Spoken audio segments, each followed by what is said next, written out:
Thank you guys for tuning in to Not Very Radio. My name is Kyle, and today is a very important day because it is finally time for the long anticipated album, The Mountain by Gorillaz. Seems like it's going to be very different. I'm hoping in a good way, maybe like in a Plastic Beach kind of taking a whole different angle on the sound kind of way. I'm interested in a handful of these features in this, such as Idols, Black Thought, Kara Jackson. Those are probably the main ones that I can recognize here. So without further ado, let's not waste any more time because this is a long album at 1 hour and 6 minutes long. So let's just get started here. Moving on to song 1, Gorillaz, The Mountain, with the song 1, The Mountain. Cool. Featuring Dennis Hopper, AJ Prasanna. I'm just gonna embarrass myself. So featuring the people that are featured on this song.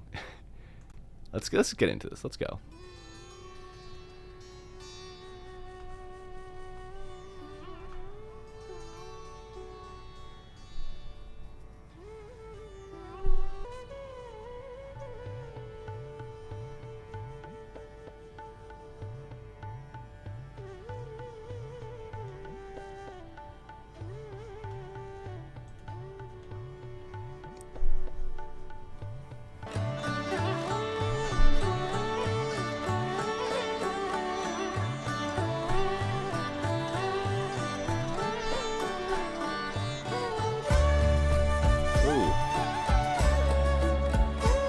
We're a little loud now. Let's turn down a bit. I did a little bit of research. It looked like he got inspired after taking a trip to India. I think they're like Indian instruments, if I'm not mistaken. I'm really digging this. This seems like a whole different angle for Gorillaz right now, and I think it's very much needed. I liked Cracker Island, but I felt like it was just like lacking a little bit of oomph, in my opinion, from them.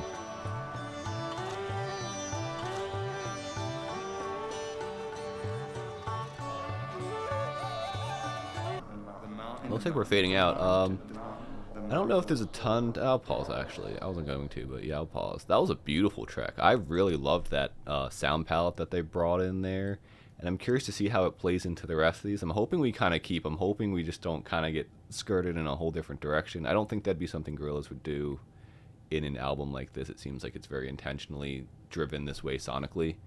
But yeah, that was stunning. And again, I loved like how they just like didn't use really, like they just kind of let the instruments speak for themselves throughout the majority of that track. I mean, there was barely any vocals in there, and they were kind of buried at that end there. So I'm really impressed. Let's move on to song 2, The Moon Cave. Here we go.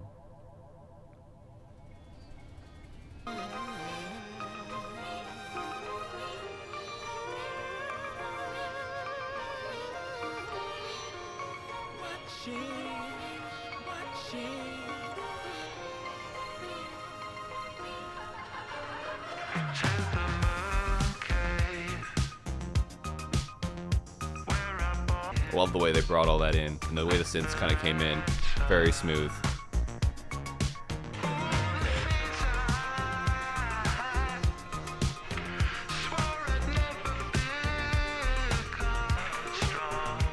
Dude, the little like high-pitched ding-in synth, it just sounds.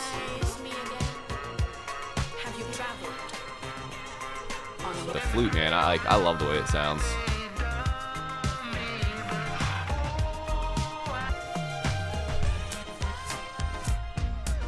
Okay, hold on. Yeah, I got colored lights here. I don't have to do edits now anymore. The folks clocking the most popular optics, spread it all around from the small town to the empire, finna fall down from the energy to bring the wall down, or the mothership going call down like Orson.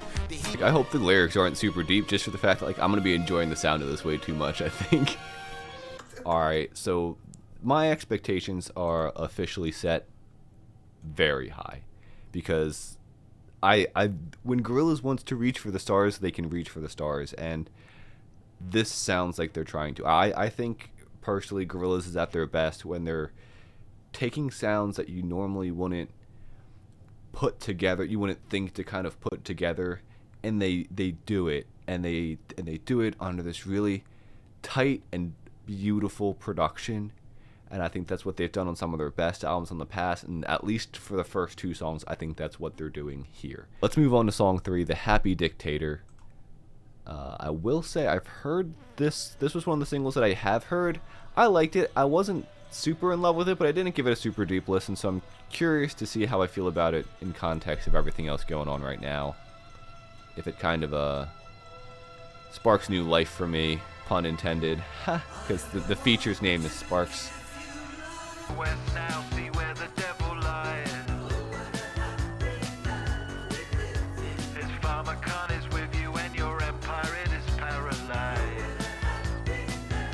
Even though like this song doesn't do as much for me, it's still so like the production's great. It's so lush and beautiful. There's just like there's this little high pitched sounds over here. It just everything just adds so much. Like again, like it's good, man. It's good.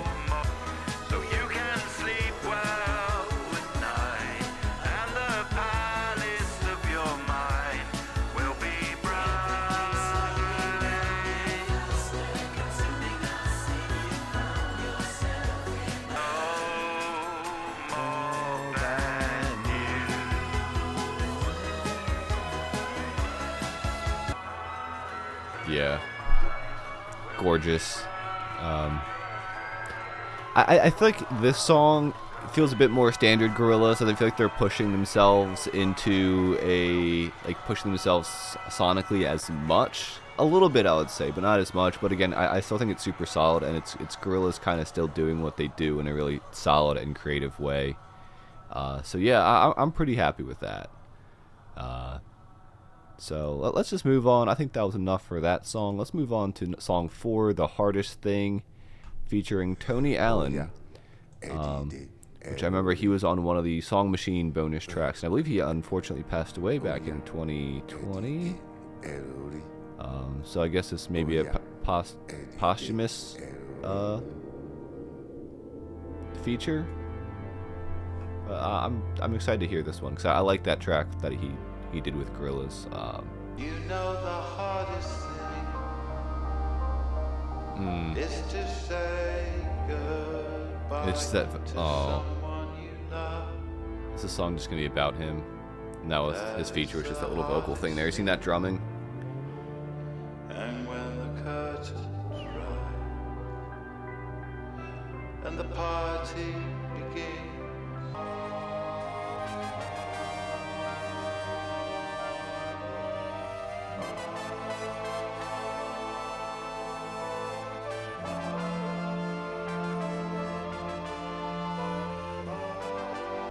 I don't want to spend too much. It seems a very personal track. Absolutely gorgeous, great sentiment, and yeah, again, like I don't know, beautiful. I don't want to. It seems like something that's quite personal. I don't want to talk a lot on it for the sake of that, but sonically, it was fantastic, and yeah, real good testament to their friendship, I would say. So, move on to song 5, Orange County. Let's get this going. Is to say goodbye to someone you love. That's the hardest thing.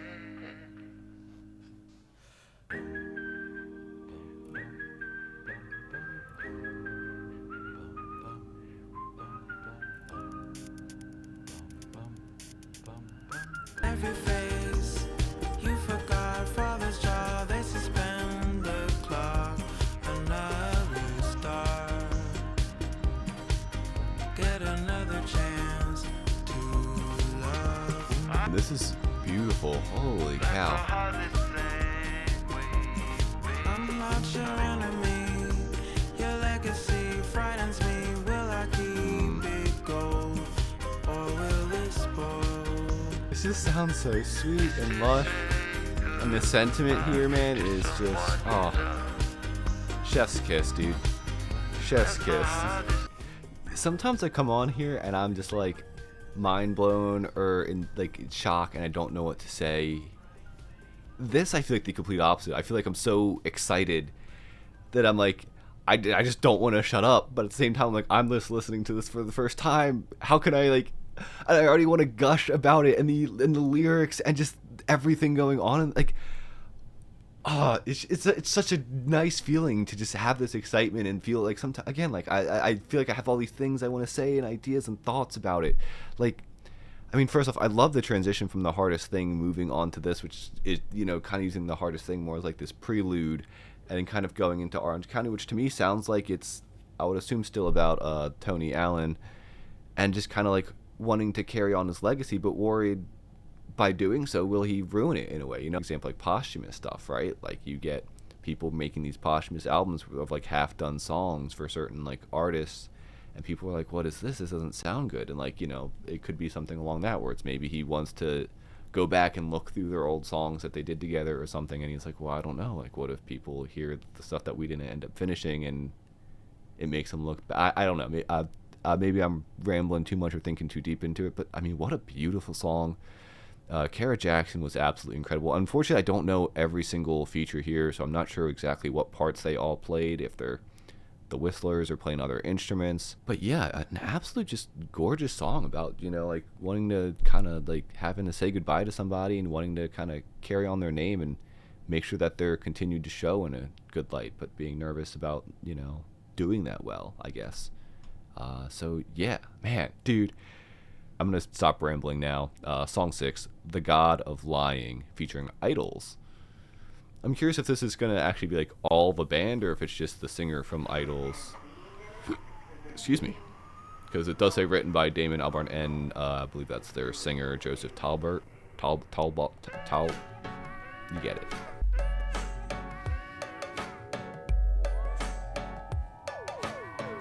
I love too, because like I was a little nervous when I saw Idols. I was like, is this gonna be like punkier, rowdier? I like that they're kind of keeping it in the same way, which I mean, Gorillaz does fantastically. I think that was this a single too?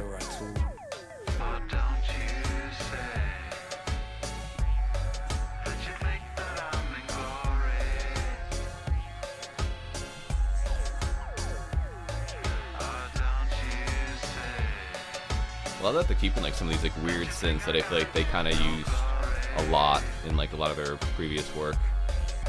Yeah, man, this one's weird. I wish I want to look into the lyrics. It's about like, again, I don't want to dig too deep, but like something about like alcohol and fame and like kind of being addicted to some of it. I don't know. Again, I need to go back and listen, especially if some of these songs are as deep as the last two. Sorry, I was rambling. The song ended. That's what I do, I guess. But yeah, no, really great song. Again, I was a little nervous about like this kind of collab in this setting being 6 songs deep, but it worked out really well.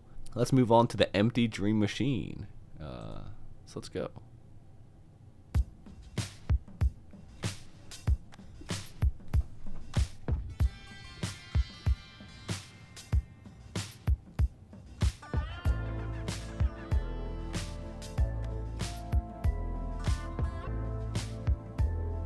Long instrumental intro here.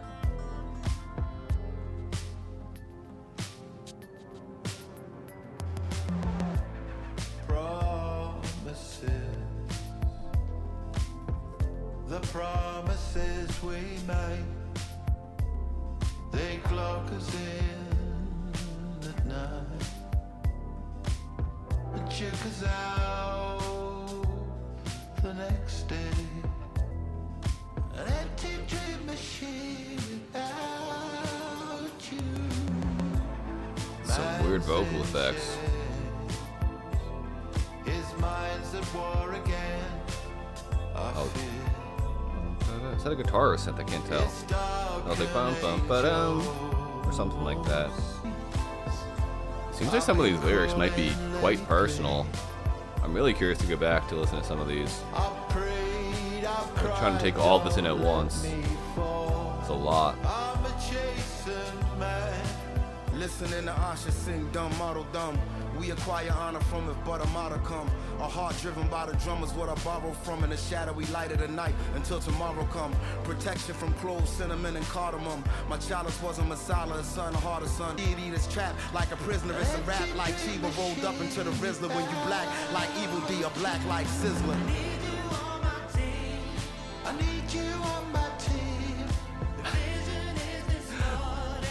I mean, all I can say, dude, is Gorillaz did it again, man.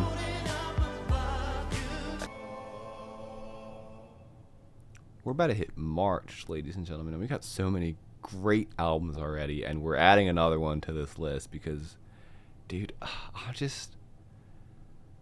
Gorillaz is just so cool, man. Like, that's just the reality of it, man.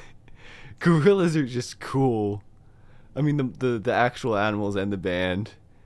But, man, what they're doing, like, you could tell, like, when you really feel like he's kind of locking in and has something intentional to be doing or saying, and you really feel it here. I mean, I'm excited. Song 8, The Manifesto.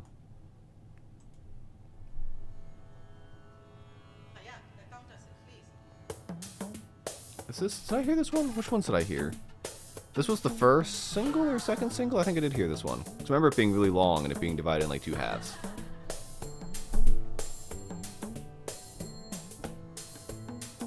Yo no sé qué va a pasar mañana, cuando atienda la luz que me llama, mami mi futuro me reclama, camino hacia la alerta, toma la carta en el asunto, para poder mirar la vida en diferentes puntos, pregunto, ¿qué habrá en ese mundo que viene después del mundo? Lo bueno es que vamos todos juntos, yo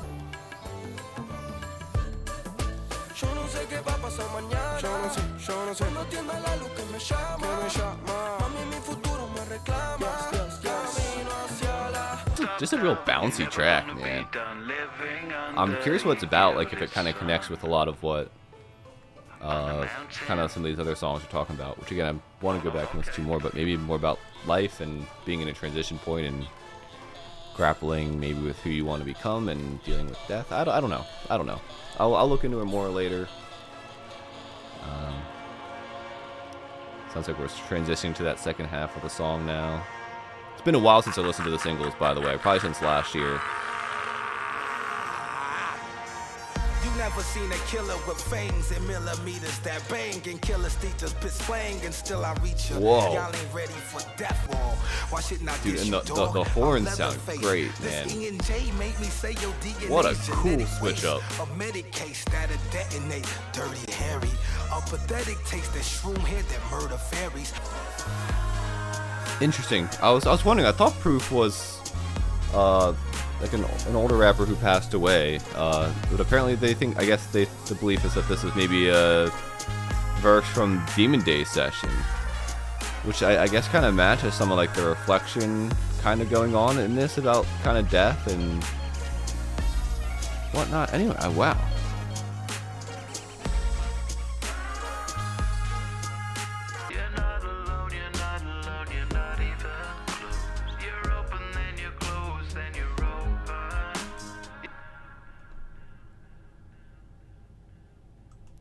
That song, man, is so good. It's almost frustrating because you almost wish like you could have each little individual piece, but at the same time, like it being all together makes it so special, and all the transitions, dude. Wow, man, it's just so cool.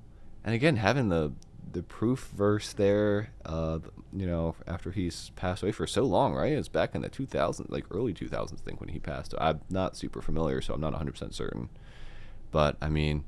Yeah, and just again, I'm wondering how much of this deals with death, and if that's just a coincidence, or if this is maybe this album's very much a reflection on kind of his time and some of the people that he's met and worked with and befriended or became acquaintances with, or I don't know. Again, I don't want to dig too deep into personal stuff if it deals with stuff like that, but just yeah, what an incredible song, what an incredible album so far. Song 9, The Plastic Guru.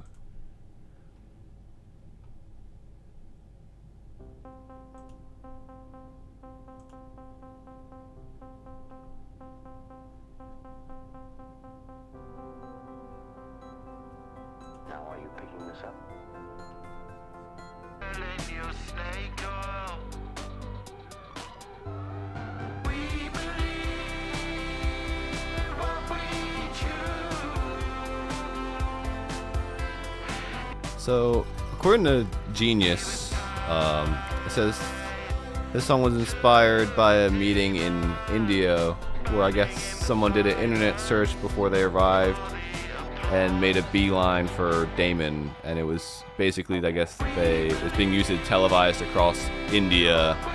So I guess he kind of went for this enlightening kind of experience, and someone kind of just rather would use it as an opportunity to get fame and attention and profit rather than kind of helping others is what it seems like it's about. Stopped it. Perfect timing. Yeah, another great song. I wasn't as into that one personally. Just didn't quite hook me as much as the other ones. But in terms of the album experience, I think it fits in there very nicely, very seamlessly. It fits with the vibe. So I don't have too much to complain about. Again, I've been loving this album so far. So one song on the weaker side is not going to really ruin my experience that much. But yeah. Also, I don't know. I think there is kind of...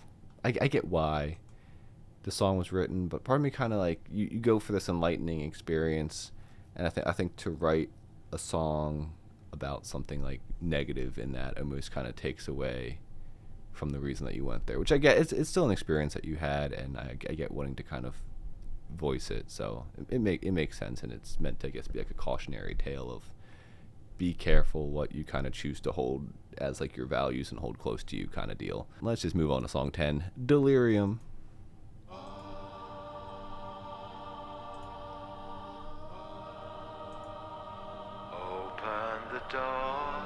On Genius Lyrics again, another posthumous feature by Mark E. Smith here.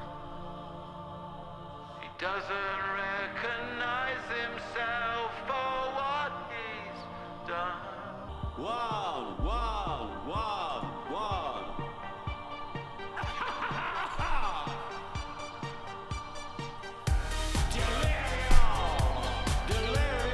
Whoa.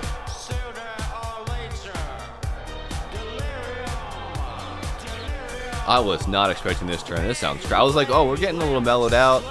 But I was like, I'm hoping we kind of like get a bit more like lush stuff going on. And like, man, that was cool. That was sick. That was awesome. I hope that you can hear me calling.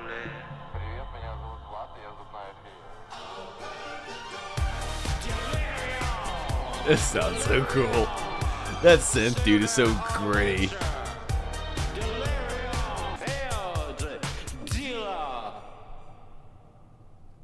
Yeah. Again, I was a little nervous kind of going into that one since I wasn't as huge on Plastic Guru. I was hoping we weren't going to hit like this kind of more mellowy. They kind of just fall into this groove of like doing the passable Gorillaz stuff. Just because, I mean, I liked that first little section that they had there. But I was like, all right, we kind of need a little bit more to really kind of keep things going in some way. But I just thought like a little bit more lush production. You know, a little bit more little flutes and flittery little flams and whatnot, but they brought it, man. It's like why'd I even question it? Why'd I even question it? Like, you can tell he's extremely passionate about what's happening here in these songs, and man, like again, like that synth, just like so gritty, and like, man, it was fun. Like, it feels like they're bringing back like a lot of those like grittier synths and like funky kind of like dancey kind of stuff that gets you moving, but still has like this feeling to it, man. Like, I don't know how to explain it, but yeah, really cool. And again, like I'm really fascinated by like the handful of like posthumous features that he's got here. I'm curious, like I'm really curious to kind of look more into this and see kind of what the full scope of what he was going for in the roles he's played, or it's just a coincidence. I don't know, but it doesn't seem like it based on the song "The Hardest Thing" in Orange County. And then kind of moving on. Anyway. Song 11, Damascus. This was also a single, and I believe I've heard this one. So I think I heard, what was it, The Empty Dream, Damascus, and The Happy Dictator. I think those were the three I've heard. I could be wrong. This actually doesn't sound familiar, so I might be wrong. We'll see. I don't know.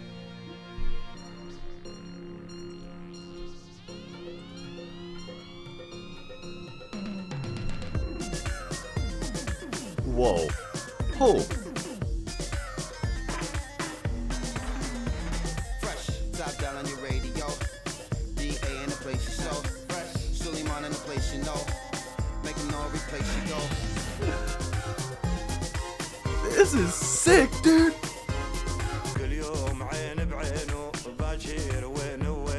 New brand news in the old school voice. Hush, I beat the it's time to make noise. like new arrival, fresh arrival, new arrival, fresh arrival, new arrival, fresh arrival, new arrival, fresh arrival. New GA in the place you saw, Dante in the place you saw, Suleiman in the place you know. Make them know everywhere you go. Top down on your radio. Yeah. Wow, man, that thing was moving. That thing was grooving. Again, I'm just reiterating myself. Like, it truly has not changed my opinion from the start to the end that we've got, or to song 11, not the end, but to this point. Like, the production's insane. The features are insane. I mean, just that opening part just blew my mind, the way it kind of moved. And I love the back and forth from, was that, I'm gonna assume, okay, it looks like it might be Arabic. I don't know for sure if that's Arabic, but I think it might be Arabic. If not, I apologize. But I love the back and forth between those vocals and the, who is it rapping on here? Sorry, I'm all over the place. Is that Omar, I believe? Yeah, just really cool track. Instrument, like,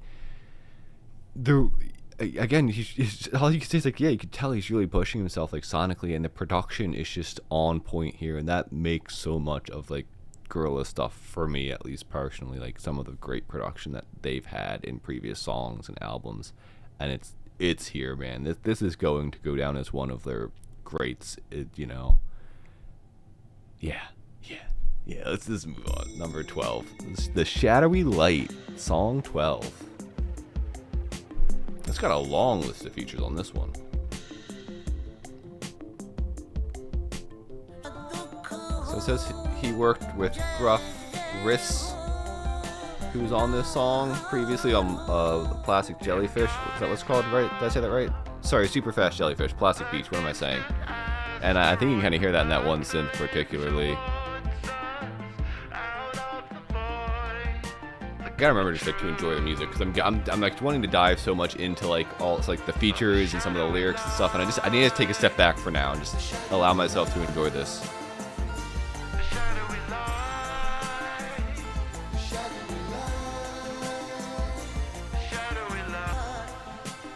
I'm loving this person's vocals here. That little synth pitching up.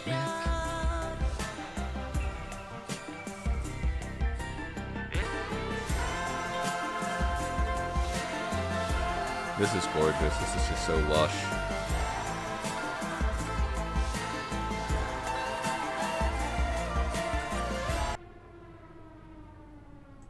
Alright, yeah, well, that was Shadowy Light, a absolutely gorgeous, beautiful song. I love that one was a bit more kind of pulled back, not necessarily instrumentally, but just like in terms of like energy. It felt like this more reflective, repetitive kind of moment that I just absolutely enjoyed, and I loved all the other instrumentations and layers and things that they brought in to kind of keep it interesting throughout the whole thing. Man, and again, just like the production on this thing, it sounds amazing. Song 13, Casablanca.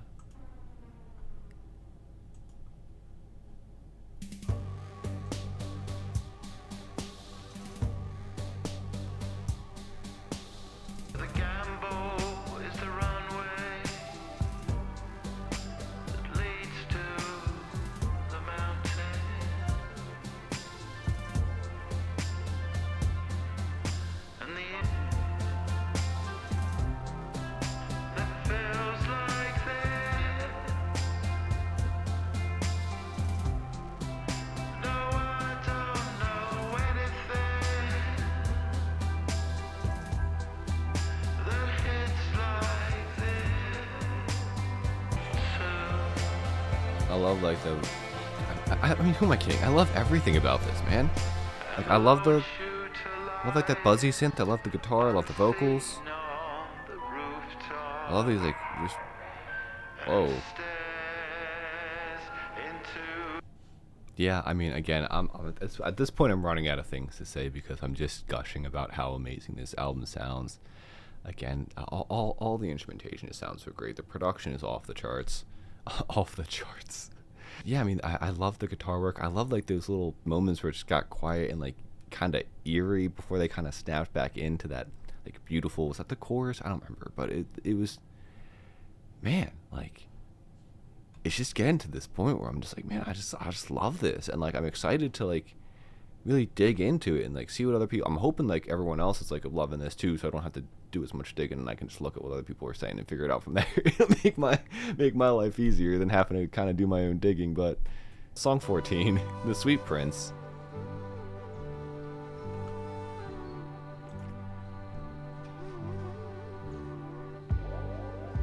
There's extra songs. There's a deluxe version. I don't know if I'll be listening to that. Maybe because it might not even be on Apple Music. Sweet prince, don't be sad. You were never meant to be here.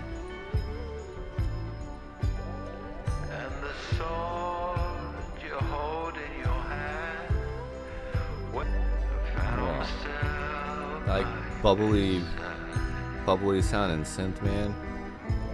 looking out across the boat. We'll say Says this song was about the passing of Damon Albarn's father. Took inspiration from Indian culture's depiction of death, suggesting death is not the end, but only a step into another life. That is beautiful.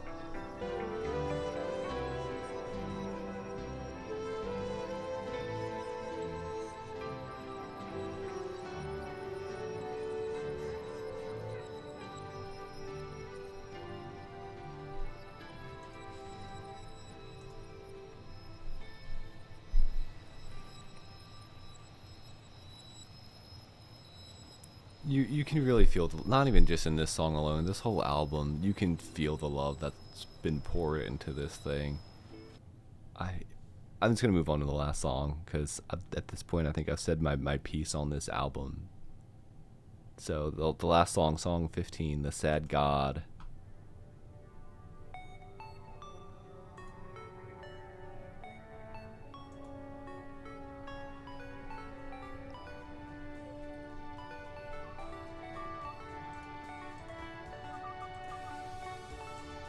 nothing, and I have gone. No more mountain, no more song, no more present. And then, well, a man still got a mean well and intend well, even in hell. You were dating misery's friend of a friend, girl. The guard fell, your light broke through the hard shell of an incel trap.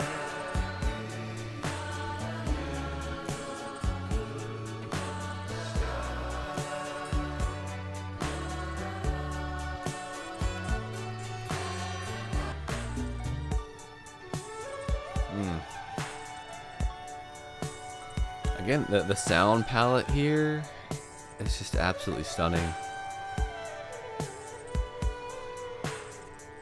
I'm curious where we're kind of like who we're talking to or about in this song.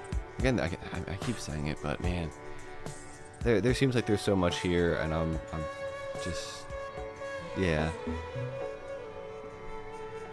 Like even in these moments, like when they're fading away, they're still interesting. Fading away, there's still interesting stuff that's like going on and happening. Like they really keep you hooked the whole time.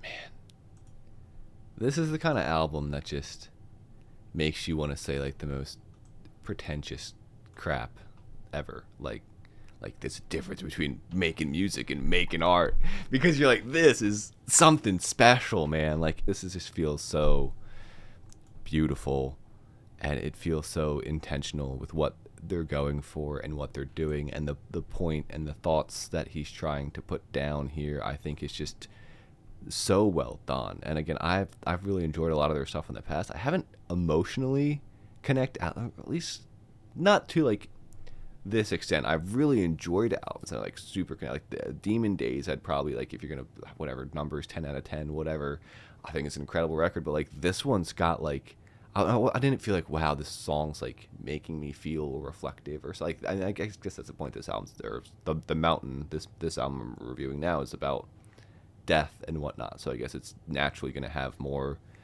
emotional weight carried. But like again, I guess the point I'm trying to make is like I never kind of felt super heavy stuff when it came to most Gorillaz stuff. I'm sure there's a few maybe that I'm not thinking of right now that breaks that rule. I don't need to defend my argument.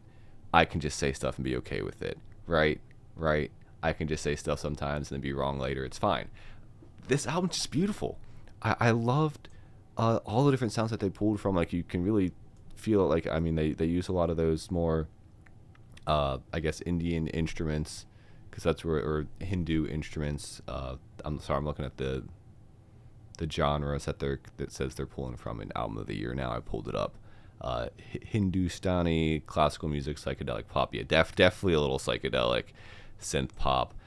It really kind of felt like some like kind of like pulling from some of that like Plastic Beach vibe, but going more like with some of these more like, again, like the Hindu and classical kind of styles, and bringing this more reflective kind of feel to it. But in terms of like some of the weirder synths that they used, it kind of reminded me, especially with how just clean and great the production was on this record. I want to say more, but I want to do more diving and like learn so much more about this record. That's how like great it is. Like it's like I want to talk about it, but I want to do more diving so I can explain things and tell you guys about how amazing, and the lyrics and the, you know, what each thing might mean. Like I saw in the last song it said something about blue skies, and I think they kind of reference blue skies in another song. So I'm curious if like this blue sky metaphor has like something weighted in there. Maybe it was something he learned in Hinduism when he was over in India or something, or maybe it wasn't. Maybe it's just something he made up. I don't know. But like that, it's just it gets you excited, man. It gets you excited to dive in. There's plenty of albums that sound great and make you excited, but to want to dive in deeper and learn more, like not every album makes you want to do that, you know. I'm just going to end it there, because if not, I'm just going to keep rambling about how many questions and curious and how excited this album makes me feel to want to dive into it. But yeah, if you're looking for something with some really great production, really great intentions, really great fun synths with a different sound palette that you don't hear every day, this is it. Thank you guys so much for watching. If you guys like this record, let me know what you guys thought about it, what your thoughts and opinions are. I'm kind of falling in love with it, if you haven't noticed. So yeah, I'm gonna let you guys go, because I'm getting too giddy about this. So I'll see you guys in the next one. Hopefully Mitski will be coming out not too much longer after this, but I gotta edit this down real quick so I can get this up. Gosh dang, I'm excited. Love you, mean it. See you guys. See you later.